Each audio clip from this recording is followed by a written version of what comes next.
sé que me extrañas cada día. Si perdió el amor, lo siento, fue mala mía. Si fuera un cuento de fantasía, te llevaría a un paraíso y te besaría, pero look at me, what in darkness. Hello and welcome yet again to another episode here at the Cardboard Cave podcast, and we're super excited because previous season is already officially over. We had a great April Fool's Secret Layer drop, and as well we have a Final Fantasy spoiler, but no overdue like we always do for all sets. We choose the top 3 cards that we mostly love of the set and we talk about them. So we're going to go ahead and dive into the world of Magic the Gathering, and as well, don't forget that Cardboard Cave podcast is presented by Titan Games. So nothing, guys, let's go ahead and bring one of our amazing hosts. Sadly, Ale is not going to be here with us today. He is roaming around the plains of Puerto Rico, but he can't be here because all of his equipment is in the States. But still, we still have JP, the master of the dark arts, and as well the master of the cube, because I know I haven't said that for a while, but hey, the master of the cube, the one and only JP. How are you doing, JP? I'm doing good. The cube is a throwback because I haven't, I dismantled my cube years ago. You said, "Oh, spoiler season is over," and then immediately said, "That's a spoiler card." Yeah, I know. Yeah, but I think that our viewers and listeners will understand that spoiler season of like Tarkir is over. We're still getting spoilers of Final Fantasy.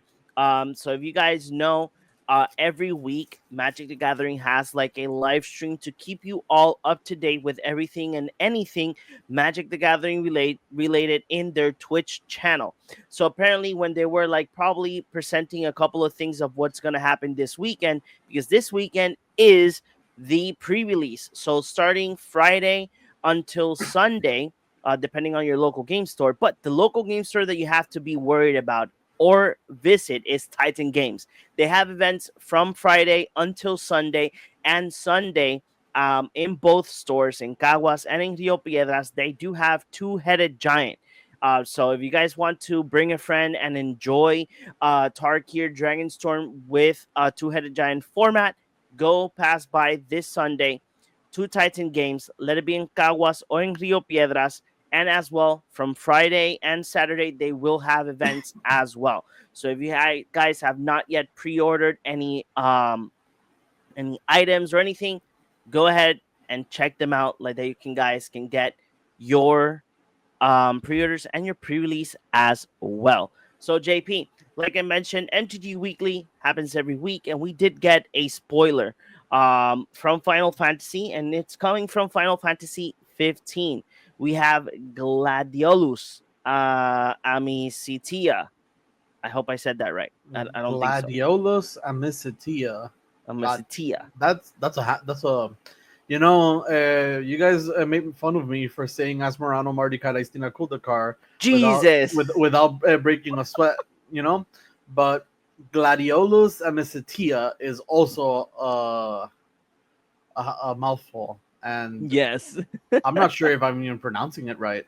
I think they were not. I think they were not. Amicitia, Gladiolus, Amicitia, or Amicitia. If anything, like militia. If anything, JP, what I'll do is that I'll put a clip of the game when they're saying like his name to see if we get it right. Okay, so Gladius, I'm gonna call him Glad. So Glad here is 4 red-green legendary creature human warrior 6/6 that has the following abilities. When Glad enters the battlefield or search your library for a land card, put it onto the battlefield, tap, then shuffle. Then he has Landfall. Whenever a land you control enters, another target creature you control gets +2/+2 and gains trample until end of turn. He has a flavor text that says, "Guard the king with our lives. That's the way it always been." This is from Final Fantasy 15. Never got to play it. I've never played any of the Final Fantasy games, but Wait, not even 7? Not a single one. What? I played Kingdom Hearts, and the Kingdom Hearts 2 has Sephiroth. That counts. That counts. At least for me. At least for me. it counts. So 6 mana 6/6 as a base is really good because it breaks even on mana cost and power and toughness. Uh, Searching for a library for a land card, it's any land, doesn't say basic, doesn't say Hmm. non-basic, it's any land, which can be very relevant, though it does enter tapped. Yeah.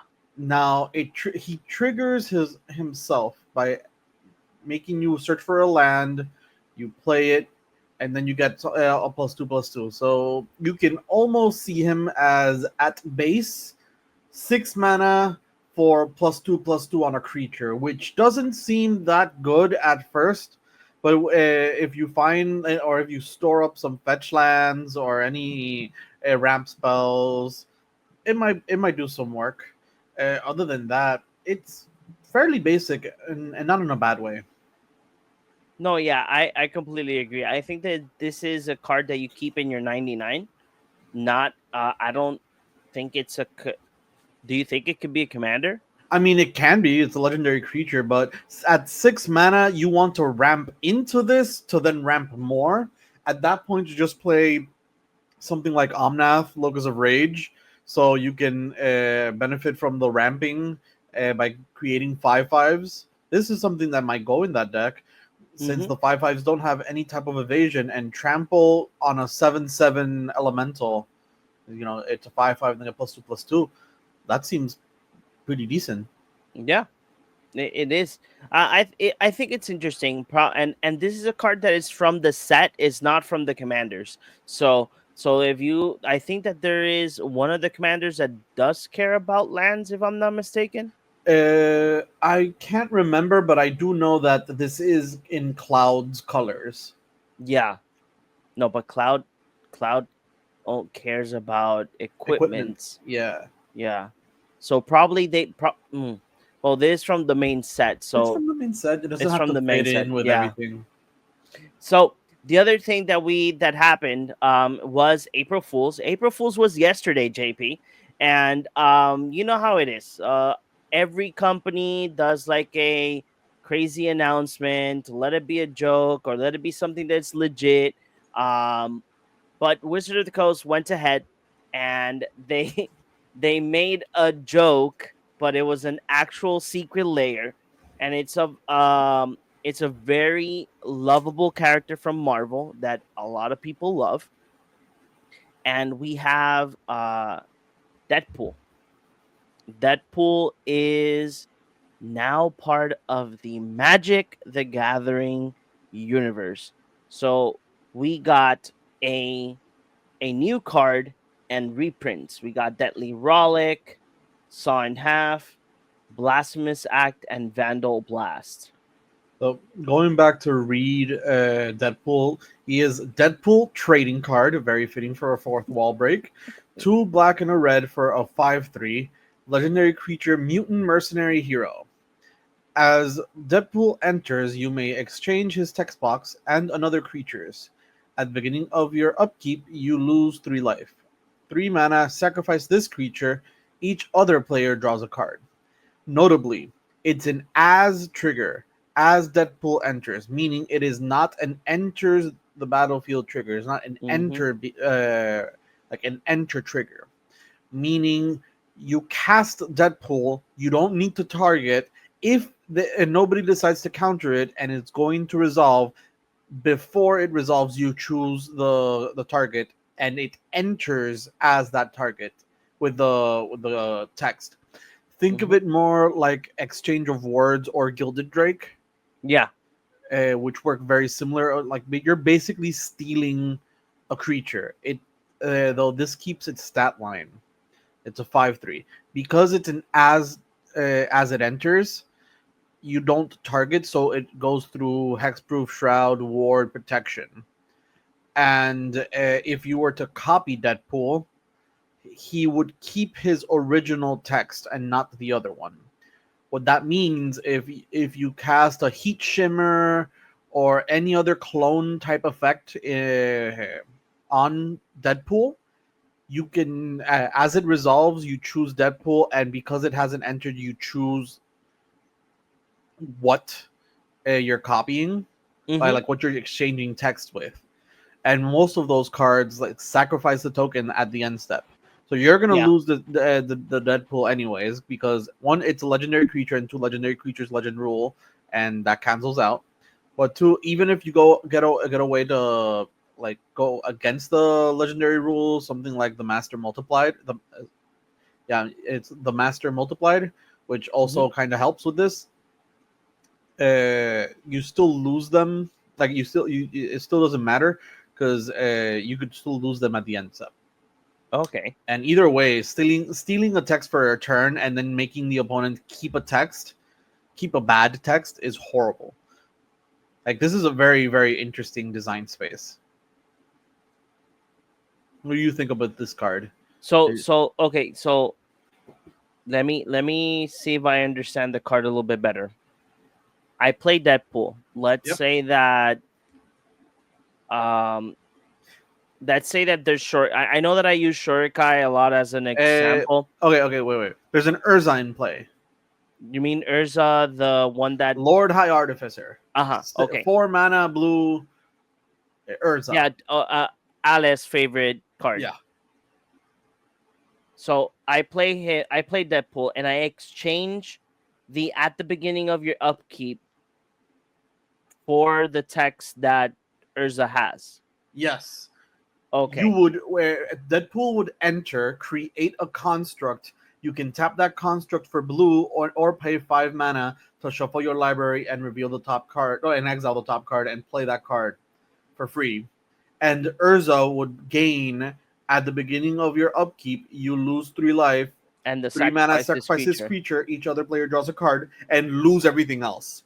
Okay. So what Urza would be is those 2 last text with and being a 1/4 or a 2/4, whatever his base power. I think it's a 1/4 if I'm not mistaken. I think, but I like this. I like the design space of Deadpool. It's really interesting. I like the fact that they kept the theme of like breaking the fourth wall. All the cards have really great flavor text. Like the card, draw me like one of your French cards, but instead of French girls, French cards. I think that out of the bunch, my favorite is Vandal Blast. Say, look at me, I'm Chandra Nalar. Burning a Black Lotus. Yeah. I love it because it's like all of them is like I normally charge for my Merc services, but I just can't say no to someone who controls their commander. All of them have great flavor text. The Blasphemous Act says, you might be wondering why I've killed the Marvel Universe yet again. But the real question is, how am I breathing on the moon? Yeah. Amazing. The way that this artist, Thomas, made this look so realistic. And then you have like all of the artwork. I think this is an actual picture. And then he drew on top of like of it. I don't know. Probably I'm wrong. But is that the rover looks so real. But yeah, I think that this was fun. This one sold out real quickly. A lot of people didn't notice that this was live. A lot of people thought that it was an actual April Fool's joke, and not a lot of people entered. And then when everybody was like actually saying like, yes, this is an actual thing, I think that the website filled quickly and it sold out quickly. I think obviously the foil version sold out first.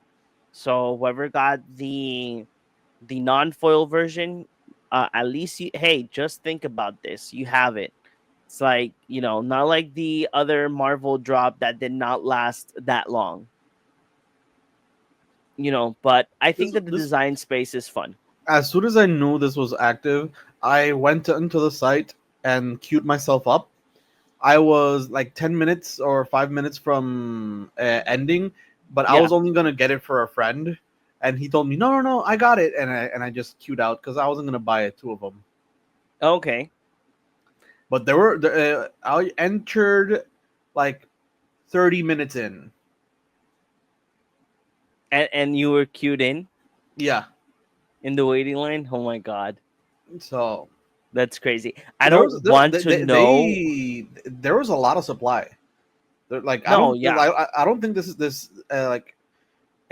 sold out really quickly. There was a lot of supply. yeah. I think that they didn't want. I think Wizard of the Coast didn't want it to happen. What happened last time with Marvel when they did the Iron Man, Captain America, Wolverine, Storm, and Black Panther drop. Remember that they sold out real quickly because they didn't expect that there were gonna be like so many fans going crazy for it. Probably they learned their mistakes, so they were like, okay, so for Deadpool, we're gonna do a lot. So probably the fact that I don't we don't know the exact number of how much product they was sold, but if a lot of product was sold, you might have a chance from those third party people that like buy a couple like that they can resell some. Probably you won't find them that expensive, but it all depends. I don't know, but it's a cool design space. It's really interesting. I don't know. I think that one day I might just go ahead and print it out and be like, I'm gonna build him.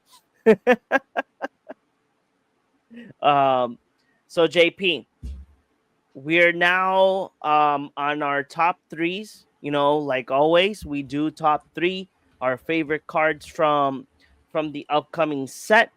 So we're gonna go ahead and start with you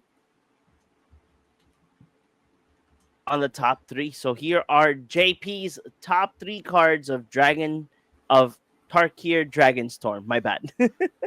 So we have Hardened Tactician. It's an uncommon. I was debating on whether to put the Carry Gold Seeker as an uncommon as well. I wanted an uncommon, a rare, and a mythic.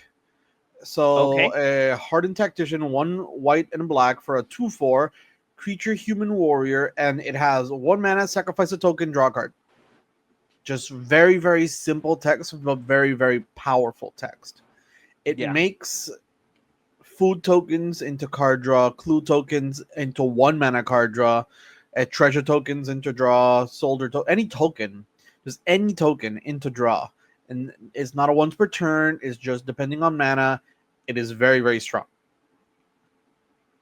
Yeah, I think that there is a clip from our previous podcast that you explain how this card can be abused with another card from the set, and we have it there. So, you know, Yeah. My second top pick is Lotus Light Dancers. So it's a 2 black, green, blue for a 3/6 creature zombie bard. I love the bard, bard type. I yeah. always like bards, and it has lifelink. When this creature enters, search your library for a black card, a green card, and a blue card. Put those cards into your graveyard and then shuffle. I feel like there has to be some type of combo potential with this card. Looking for 3 cards and then shuffling sounds insane. I'm not sure. I need to verify if Narcomoeba, Okay. the blue card, since this is technically being put from the library into the graveyard, I need to check Narcomoeba's text, because Narcomoeba reads, when Narcomoeba is put into your graveyard from your library, you may put it into play. Oh. So immediately, I think you put Dread Return into the graveyard, put Narcomoeba into the graveyard, and now you have 2 creatures. If you happen to have a third creature, you can use Dread Return's flashback ability to sacrifice all 3 creatures and cast it from the graveyard, and maybe target the green creature or green card in this case, or the green creature card you put in the graveyard. Mm-hmm. Immediately, just with 1 card. You can, and addition, like technically it's 2 cards, You get a big beefy creature into play. I don't know what combo potential this might have. I don't know where I would even play this because I don't have a Soul Tie deck right now. But I would love to play this one time, at least one time. Okay.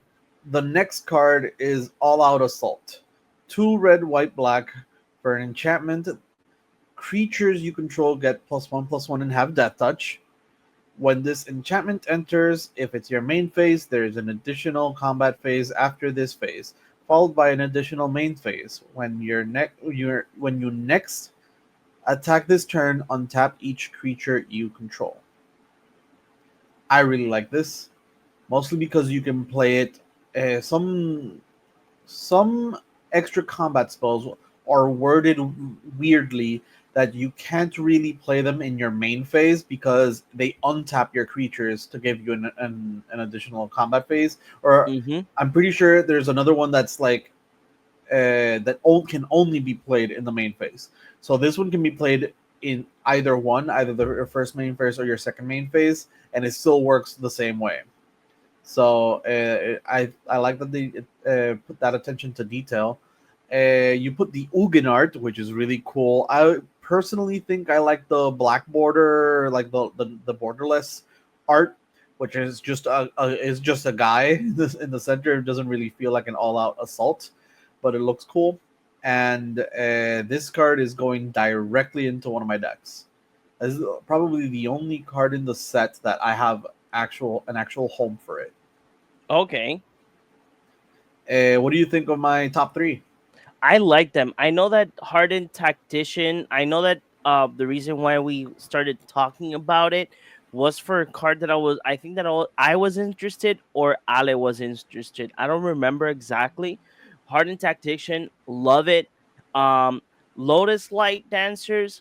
I I've never dabbled in soul type builds. I think I should find a soul type build, like that I can go ahead and like y- play with these colors because I have never played with these colors before. I love the effect because at first thing that came out of mind, you mentioned Dread Return, and then you mentioned a big beefy green card, and Dread Return looks for two things, right? So in my mind, I was like, you can look for something a green card that like Crater Hoof Behemoth or any other like big green creature, or and my bad, and as well if you want to like find like a combo piece in the deck, you can have forgot the name of the Hullbreaker Horror. It's a blue creature. So you can have Hullbreaker Horror as your second choice with Dread Return if you already have like let's say that you have like the a certain way to either create infinite mana or create infinite mana and bounce all of your opponent's things. So super great. All out assault, it's in my colors of my clan, Mardu. So, All Out Assault, I love it. It's an amazing card. I don't think if it's going to be used in standard. I did see a mobilize build in the most recent prof episode of Shuffle Up and Play. So I think that this can go in as like a finisher, I would say. Like a card that you have at least a 5 drop, just have one copy or two The maybe, the one you know. of for like it does feel like an all out assault if you're trying to just push Exactly. in the damage. Exactly. Yeah, because this card reminds me a lot of Glorybringer. You know, even though Glorybringer had different builds in Mono Red, because Mono Red had so many different builds throughout Mono Red's existence when it was still like very powerful. So there were builds that you would run two I, don't- Glorybringers or I mean, three. I don't know about when it was powerful. It is currently powerful. I haven't seen no mono red builds in recently, but I know that mono red goblins is a thing because of foundations. So it's been a deck that I've been thinking of building, but due to time, I don't want to, build a deck that just gonna have in a box and that's it. Um, but I would love to get back into like competitive Magic. That's something that I would love to do. But if I do, I want to get back into Modern. I love Modern a lot. So, or Pioneer. I think either or. I love both. So let's go ahead into the next, our next top three that are mine. My top three. So if you see, all my choices are Mardu. Well, one is Boros, but it is a Mardu or Jeskai enchantment. So I'm going to start with the inevitable defeat. Is one colorless and Mardu color, so is red, white, black instant. This spell can't be countered. Exile target non-land permanent. Its controller loses 3 life and you gain 3 life. Why do I love this card? Back in cons, when I was playing cons before, there was a card that for Mardu, you would you would obligate your opponent to sacrifice a creature. If I'm not mistaken, it was the highest power creature, and again, your opponent will lose 3 life. It was called Crackling Doom. Um, so when I saw this at point, it reminded me of Crackling Doom. Obviously, this is very different because you're the one that does the targeting, and as well as a non-land permanent. So it could be literally anything. So if you do have like an enchantment or an artifact that's bothering you, you can eliminate it. The fact that your opponent will lose 3 life and you gain 3 life is great, because being the fact that I think that we have pain lands again, if I'm not mistaken, on this set. So being the fact that we have pain lands in this set, it is great to have a way to gain life, especially in Mardu colors, because hey, you will be taking a lot of life if you don't have like the correct color scheme of lands while you're playing in standard. So I'm talking more in the standard sense. Um, in Commander, I still love it. I think it's a great card to have in the 99. The fact that it can't be countered and it exiles a target non-land permanent is just the creme of a creme, because it could take away any thing that is bothering you in the board in Commander, especially if in the table you have Orengo, especially for him, because you can cast it and you don't have to worry about his counter spells. Just saying. Next card. Inevitable defeat seems insane. And out of your top three, I just want to mention before I forget, that is probably the one that's gonna see most play in constructed. Yeah, it is. This is going to be easily, depending on how the meta runs, this is going to be probably a $10-15 card, depending on the artwork, obviously. I think right now the regular one is going for $5, and this one is going for $8, and that's pre-sale numbers. So it all depends how the meta goes. But again, like I said, I did see a Mardu build, and if you guys want to see it, just to give a small plug-in, if anything, I'll put like a little clip, like a 10-second clip that you guys can see. But Shuffle Up a Play has already a video out where Prof and 2 other of his friends and a pro player, I don't remember his name, but and a pro player go against each other with different standard decks. So it's really great to see, because you can see how the meta might work now with Tarkir being part of the standard meta. Now, my next card is Zergo Thunder's Decree. I think that this is one of the cards that I mentioned before. I do love the Zergo from the Commander Precon, but this is my favorite one out of both. So for Mardu colors, and this could be a great commander as well. This is a commander that I will build. For Mardu colors only, legendary creature Orc Warrior is a 2/4 with Mobilize 2. So Mobilize is that when you attack, you create 2 1/1 Red Warrior tokens. That those tokens have an effect that at your end step, at the beginning of your end step, they do get sacrificed. But this is where Zergo gets very interesting, During your end step, warrior tokens you control have this token can't be sacrificed.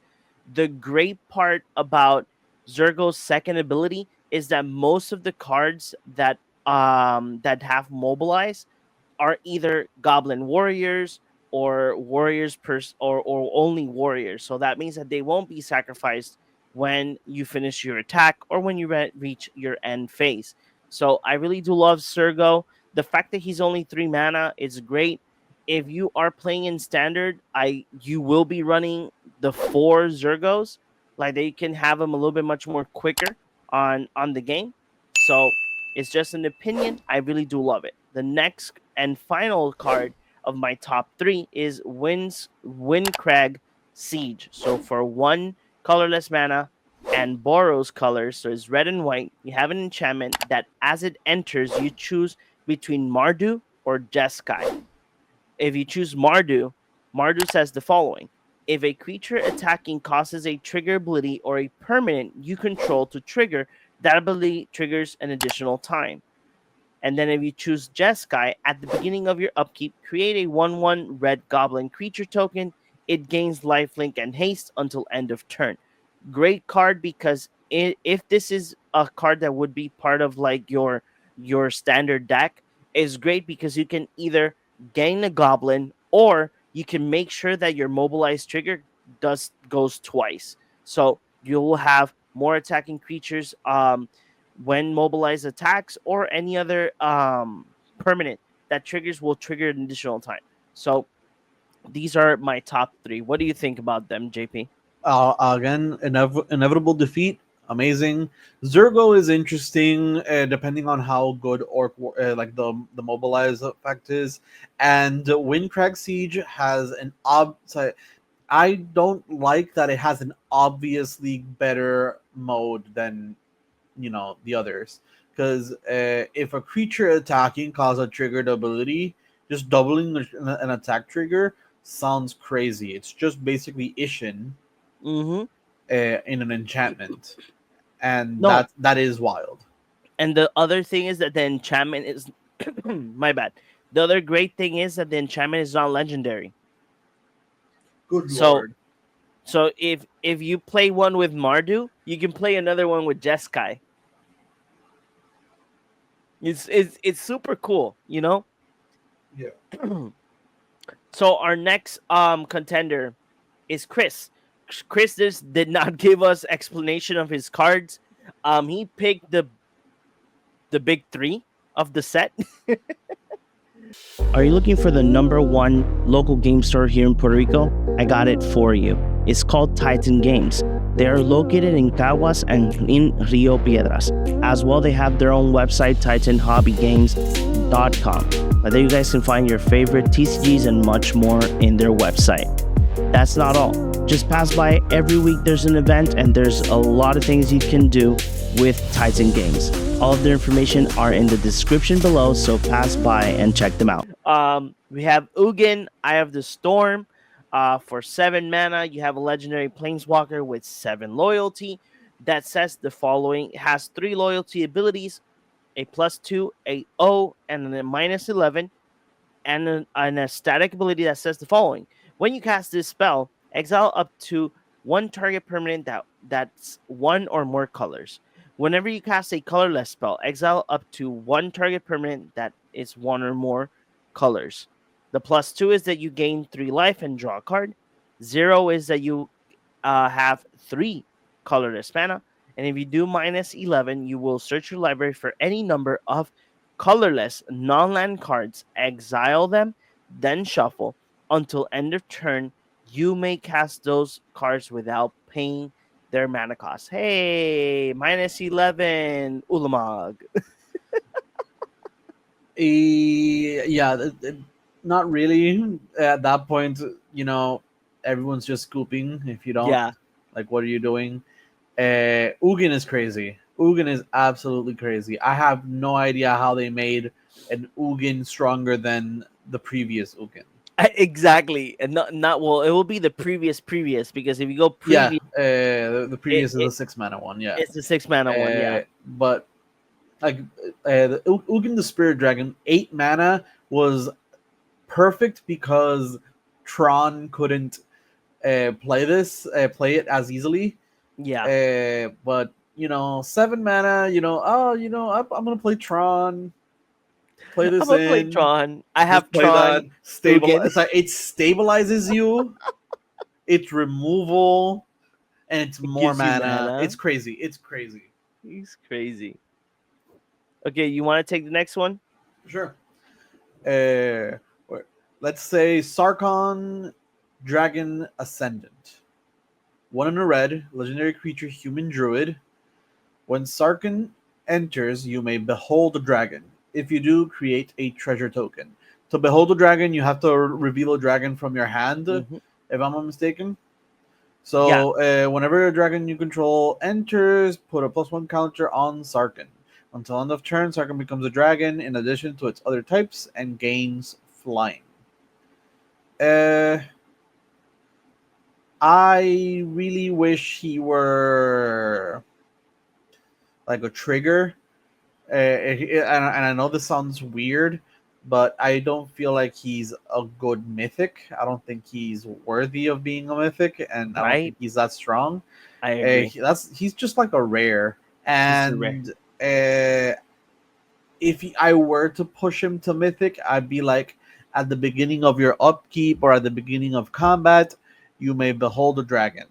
If you do, Hmm. create a treasure token. Oh wow! If I just keep a dragon in my hand every turn, I just generate a treasure. That's Exactly. mythic worthy. Especially considering in Outlaws of Thunder Junction in the bonus sheets, the extra cards, there's a card that just generates extra tokens for 2 mana for Yeah. everyone. But in this case, it would be like you would have a cost. I don't know. I feel like he's kind of mid. Yeah, I think that if you would have added the effect that you just mentioned, it would have been way better. Because if you go back to Sarkin from Cons, wait, was it Cons or was it Dragons? I think it was Dragons.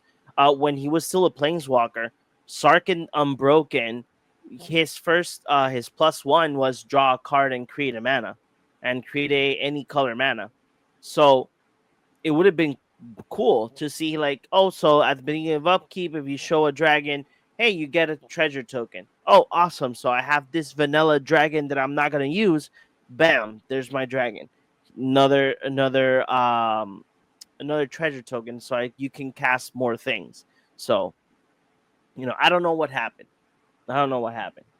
So next one is Narset Jeskai Waymaster. So for Jeskai, so blue, red, white, legendary creature, human monk. My bad. At the beginning of your end step, you may discard your hand. If you do, draw cards equal to the number of spells you've cast this turn. And Narset is a 3/4. I don't know. Is it Uh, powerful? yeah, it's very powerful, but depends on how you wanna go with it. Okay. If you're trying to make it your commander, you basically try to storm off, and if you get stopped, you need a 3 mana backup to play her and refuel. Try to storm off the next turn. You're not really playing her to uh, preemptively, but you can play her preemptively and just wait on her, then try to storm off. Either way, the idea is that she's just your backup plan. You could think of her as a 3 mana wheel, which is very, very good when you're trying to storm off. Okay. Yeah, I'm just reading the flavor text. That's why I was like leaning here and over here, reading the flavor text just to, But okay, Jeskai is not colors that I play, so I'm it's very deeply intimate with Jeskai. yeah, I know why. We know why. I don't remember what's the card. Kaikar, Yeah, Kaikar. I Yes. love Kaikar. I don't have him built right now, but I would like to try it. He's just in an awkward position. He either makes the deck too strong and it feels bracket 4-ish, but then bracket 4-ish to bracket 5, depending on how you build him. Yeah, right You now can't either that or you try to do like a weird gimmick and he just kind of falls flat. yeah. I'm not I'm not too certain about how to build them anymore. Well, right now the Jeskai deck that I want to build is so I was looking through my personal binder and I saw the cards from Sheldon. The Ruhan the Fomori?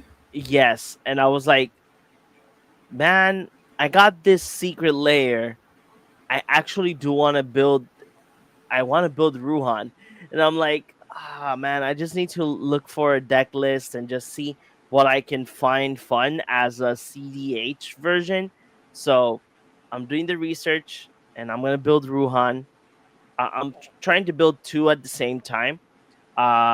Building the Wise Mothman and Ruhan. I'm doing so many things. Like before the show started, right?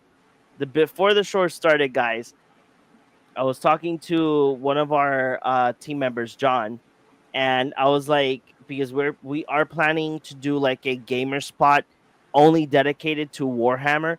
So I told them like I sent them a picture of like three figures, like I have them right here. They're not painted yet, but I was like, John, which one is the leader? Is it the one with with the flag, or is it this one? And then I showed him another one. He's like, no, it's this one. I'm like, oh, okay, good to know. So I'm crazy to get the paint and start painting my clan like that. Uh, what you choose? What's your So mine are Space Marines. but what type of space marine? They're regular Space Marines.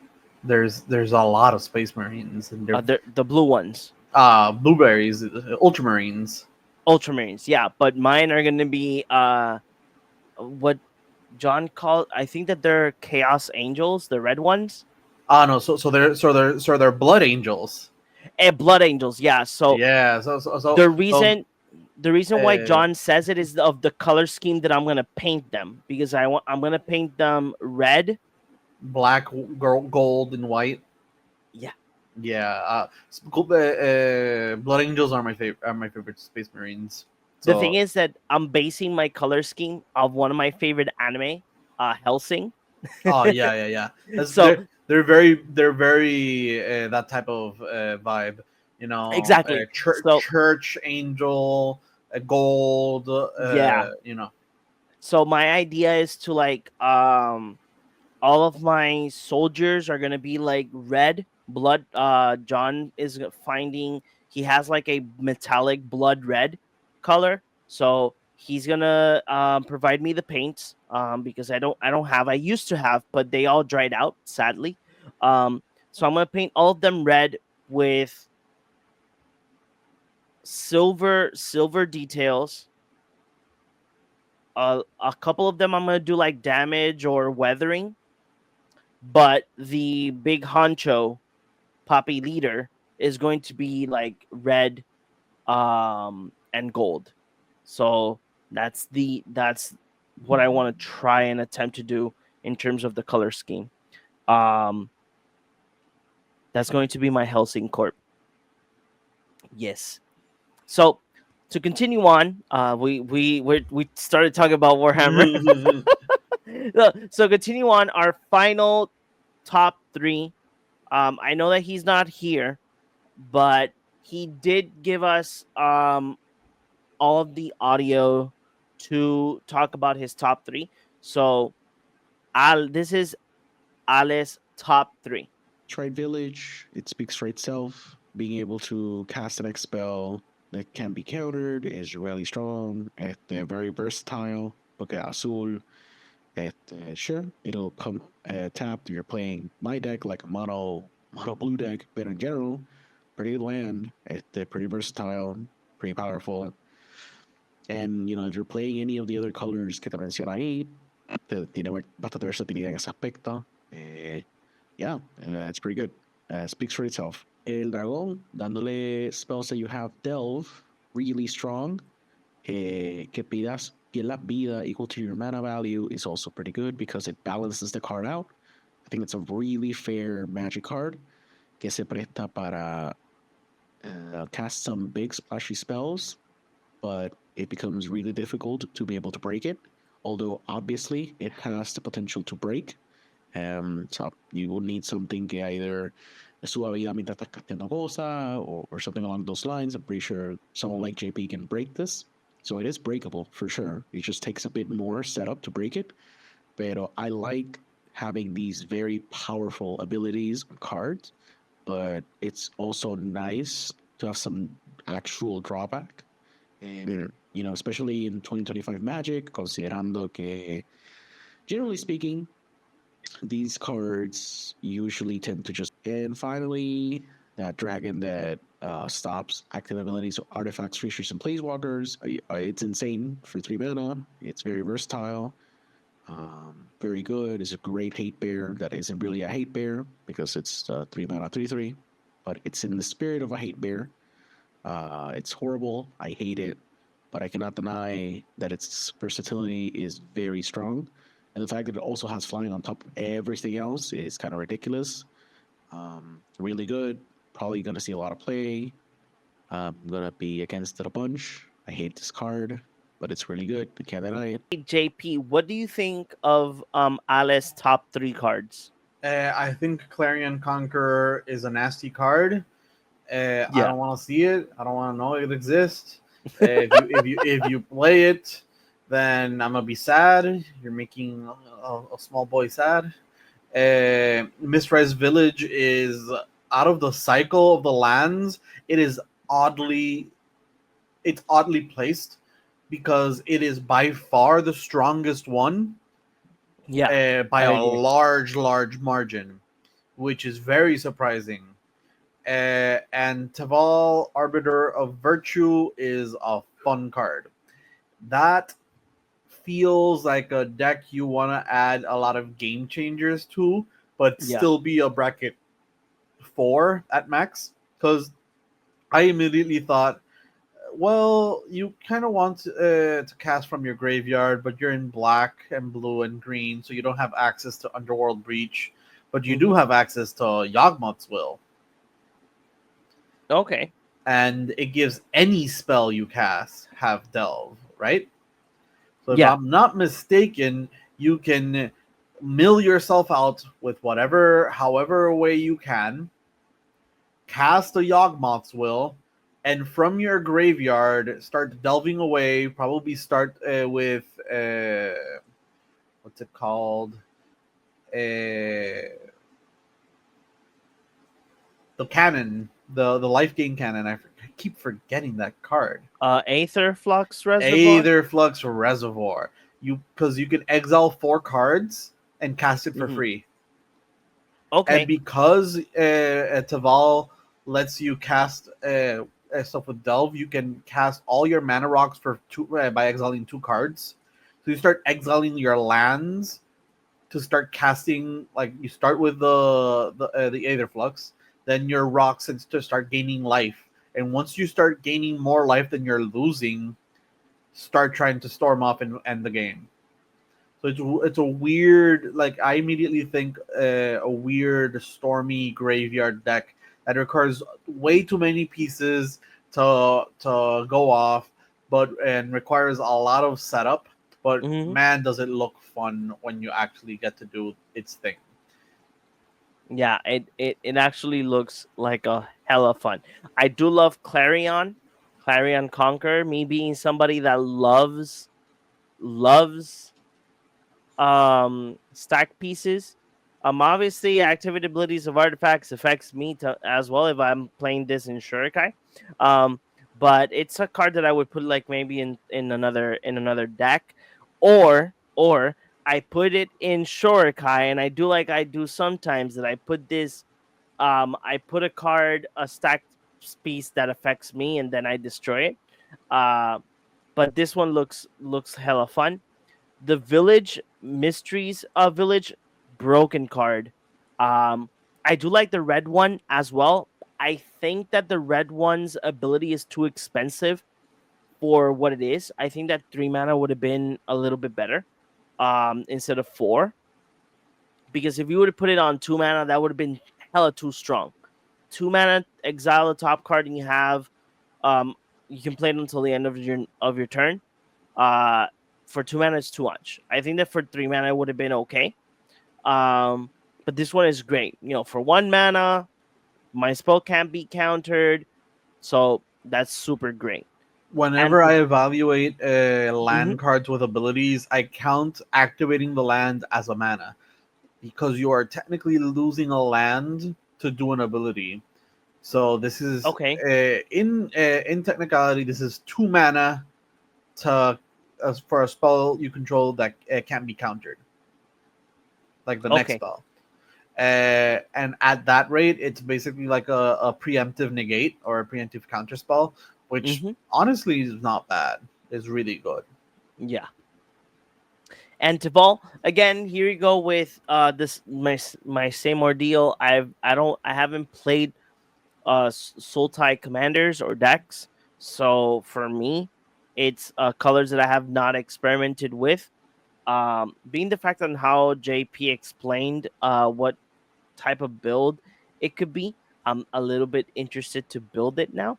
But again, it's colors that I have not yet like experimented with. I think that I would actually love to try it. It seems like a fun build. There is still one final thing that we're going to be talking about. I think that Wizard of the Coast did something as well in regards to April Fools, or I think people just photoshopped it. That they put Ristic Study Yeah, no, ban. that's Photoshop. Yeah. So now going off of that, where JP is going to talk about the banned and restricted list that was announced on the 31st of March. So, hey, are you looking for premium playtest cards? I have you covered. TolarianLibrary.com. Just pass by their website, check out all of the playtest cards that you might need for your commander deck, and use code CBCMTG to get 20% off your order. If you're looking for cards that you probably don't have a budget for, it's fine. Tolarian Library might have it, and you can get it for your future commander. And JP, So take it home. standard saw no changes, which is surprising considering the prevalence of mono red. Pioneer saw no changes, but Pioneer's meta, if I'm not mistaken, is kind of unstable for every single set. Kind of messes everything around. The big one is Modern has Underworld Breach banned. So the Teamer Breach decks were a problem. They were way too much of the meta, and the Underworld Breach was way too strong, way too resilient, especially with the printing, like the not the printing, the unbanning of Mox Opal. And since Mox Opal allows Metalcraft and like artifact decks to try to get ahead, they didn't want to really ban it again, at least not immediately. So they banned Underworld Breach, which honestly probably should have gone. Yeah, if I'm mistaken, this Underworld Breach is already banned in Pioneer as well. So it makes sense. It's a very, very strong card. It's very resilient. By being a permanent, it's very recurable. It was a problem. Now, next is Legacy with Sowing Michael Spawn and Troll of Khazad Doom. The problem with Sowing Michael Spawn was that you could look for any land, and the Legacy has a variety of very, very strong lands, but Yep. also it's exile any target land. So you would get a land and exile a land, and those are cast triggers. So you can't really, even if you counter the Sowing Michael Spawn, those still happen. And you create this mana deficit between. Yeah. A lot of people forget, like because a lot of newer players play a lot of Commander, and in Standard it's not as common, even though it can be. Resource management and resource denial is one of the main ways, or not the main ways, but it's a way that you can get ahead and create such a big, overwhelming like advantage that there's no point in keep on playing the game. Just scoop up and go for the next one. So Soul Mega Spawn would just exile a land, get a land. Then the next one would cost like 1 mana, 2 mana at max. You could cast it, kick it. It was crazy. It was very, very strong. And Troll of Khazad-dûm is a weird one because you would just cycle this to put it in the graveyard and then try to reanimate it. Okay. I don't think this is the impact that they want, but reanimating the 6/5 was very, very strong and very, very easy to do. You could just run this as a package because it will always look for the land you need to cast the reanimate. Mm-hmm. So it was very easy to pull off. I'm not Amazing. sure if this is enough though. Time will tell. Other than that, Vintage has no changes. Alchemy, Explorer, Historic, Timeless, and Brawl have no changes. But Pauper had various changes. Wow, 5 bands. No. Massive. Three bans and 2 unbans. Oh, 2 unbans. Okay. So Prophetic Prism and High Tide. Basking Brood Scale had a combo. Basically, you put it's an enchantment, but I'm not sure if there was another way to put the counter on it. And you would just basically make an infinitely big Brood Scale or infinite 0/1s. Okay. Kuldotha Rebirth and Deadly Dispute are actually kind of wild that they get banned. So Kuldotha Rebirth has been prevalent in Pauper, I'm pretty sure since its inception. Kuldotha Rebirth has always been you play an artifact land, tap it, sacrifice the same artifact land to try to make 3 goblins and try to go off. Mm-hmm. And Deadly Dispute has been way too strong for way too long. 2 mana to sacrifice an artifact or creature, draw 2 cards, and create a treasure token. So if you just sacrifice an artifact that doesn't really care about being sacrificed or cares about being sacrificed, as there are a few that actually care about being sacrificed, not necessarily sacrificed, but that they're destroyed or go to the graveyard. Correct. Kuldotha Rebirth is no downside at all. In fact, it's an upside, especially since it replaces the artifact with a treasure at minimum. That's Mhm. just at minimum. And with these 3 cards banned, it'd be interesting to know how the metagame is gonna adapt, because a lot of decks were running Deadly Dispute, like a lot of them. Prophetic Prism and High Tide are unbanned. Yep. Prophetic Prism was banned back when Tron was a prevalent threat in Pauper. I'm not sure what you're gonna try to use Prophetic Prism for again, other than filtering mana and trying to do unfair things with artifacts. And the unbanning of High Tide is interesting in the way that they've mentioned that a few cards, I'm pretty sure it's like a handful of cards, are like the poster child of Pauper, and they have been banned. Cards that used to be very strong or are very strong, but they're still banned, and people want back. People want them unbanned. High Tide is one of them. Okay. And it's interesting that this gets unbanned. It's very strong. I'm not sure if it's strong enough, so maybe it does require an unbanning. I'll be looking at Pauper gameplay just to see if this, actually impacts something. But it's very interesting that they did 5 changes for Pauper.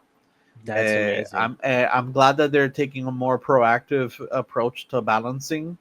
And a lot of people are like, "Oh, where's Commander? Commander, where's Commander?" There's probably going to be an announcement by the end of April. What that announcement is, I have no idea. The announcement might the we're unbanning a few cards, because they did mention they wanted to unban at least one of them. But I don't know if anything is getting banned, which I really do doubt anything needs banning right now. I don't think anything needs banning. I think that if The whole metagame has been very, very, very like.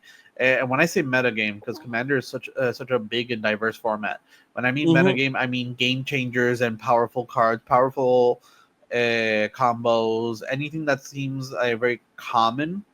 I think yeah, everything's balanced. Though my hate for Thassa's Oracle might rage on, I don't think it needs ban. I would say that I think that if they're gonna unban a card, I think that the only card out of the big three, right? The big three? The- Yeah. Out of the big three, I think that Jewel Lotus would be the only one that I would say would be nice to be unbanned I because don't it's think. the No. you don't think so? No, you're thinking big. I'm thinking small. I think something like Biorhythm or Coalition Victory are gonna get unbanned. Stuff that really doesn't really matter Okay. anymore. An 8 mana sorcery that if you have no creatures happens to kill you, fine. But it's an 8 mana sorcery. It should be trying to end the game. And Coalition Victory does win the game and thus end the game, but it requires so many other stuff and so much setup. I don't feel like it should remain banned. Come Other on. than only a 5 color deck can run it. Jewel Lotus. Wow, I did not see that Jewel Lotus prices went so low. Oh yeah, it's worth nothing. It's now you can get the Commander Master one for the lowest listing is at $31. Wow. So you heard it here first. Bye. Yeah. No. How about Mana Crypt? Let's double check Mana Crypt. Let's see if Mana Crypt did get affected by the ban. What do you say? No. It still costs $75. Jesus. Another reason why I say Coalition Victory can get out of the ban list is Mm-hmm. because out of the top commanders, the Ur Dragon is probably the only one that's 5 colors. And I'm looking at a few right now, just skimming through, and I've seen a total of 3 5-color decks in the top 40. Okay. So it's not going to be that common. Okay. Yeah, I don't. It all depends on what the committee wants. Being the fact that probably I think that this announcement right now, they won't announce like any unbans or bans, because I haven't seen yet local game stores trying to do events with the bracket system. Um, at least one of our close friends, Gomez, he tells me that the LGS that he goes frequently has stopped doing like events and all because people are not going to play. There was, and this is something that I do want to mention. It's really sad that when we are like in RCQ season, local game stores go ahead, they announce their RCQ. The upcoming RCQ seasons or events are modern. Just to let everybody know, if you guys want to, Titan Games does have their RCQ date already available in their social media. So if you guys want to check it out, but it's really interesting how the competitive scene gets so hyped up for these RCQs, and then they're like, "Oh, let's go ahead, let's play standard, let's do it." RCQ season finishes, and then total silence. And obviously the RCQ modern will have a big effect, and I would say the big effect will be more in the metro side, because that's where most of the competitive players play modern. But it's really sad to see that they a lot of people hype it up. I don't blame them, but a lot of people hype it up, and then they hype up the competitiveness, and then they go silent when the season is over. And I think that the whole point of, like, if you want to be a competitive Magic the Gathering player, besides going to the RCQs or Worlds or Pro Tour, you have to keep your LGS communities always, moving forward. Hey, let's continue doing Friday Night Magic, standard or commander or whatnot. But it's sad to say uh to hear friends saying, like, yeah, we play sometimes. It's really sad. What do you think about that? I do agree that just the radio silence after big events like those, it's just radio silence. Yeah. And more players or more ways to entice players into playing the game, playing different formats need to be explored. Mostly because Commander's a casual format, so supporting your LGS with actual tournaments, standard tournaments, pioneer tournaments, and or modern tournaments, which are the most accessible ones, would be nice. Yep. I feel like more people need to play those formats. I kind of want to start.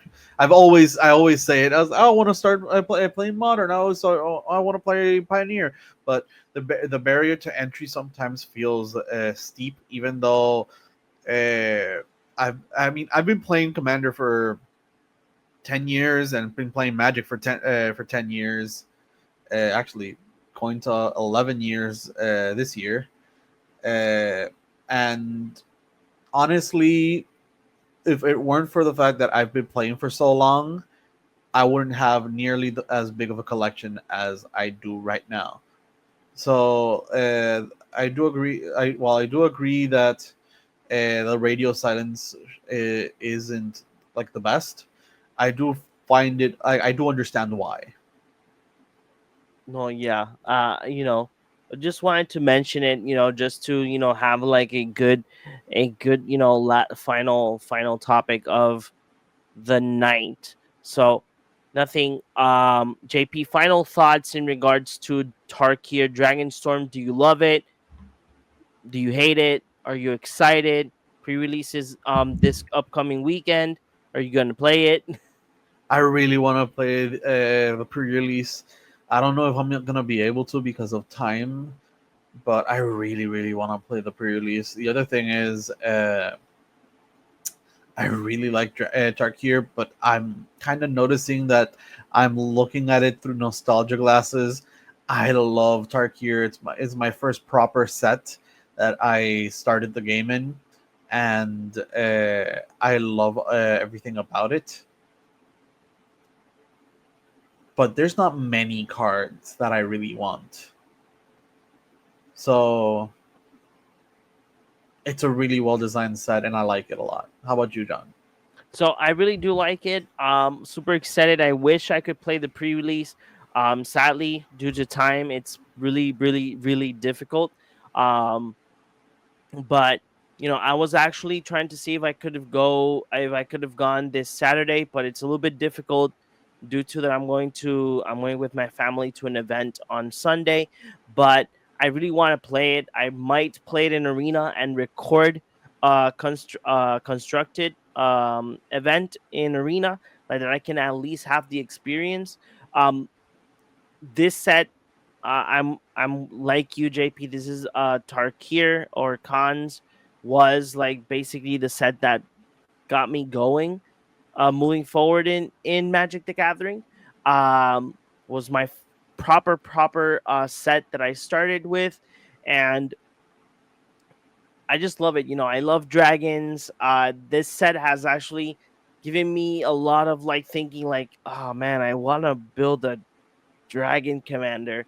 Um, Sadly, Tiamat is going up in price, so I'm in the doubts of building it, but I'm just really excited about the set. Really do like it.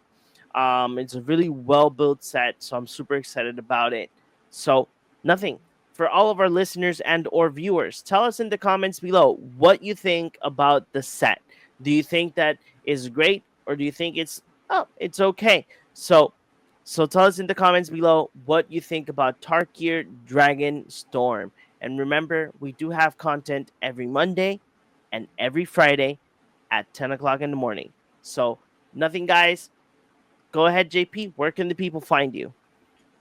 You can find me here in the Cardboard Cave podcast, hopefully talking about more Magic the Gathering and Final Fantasy soon.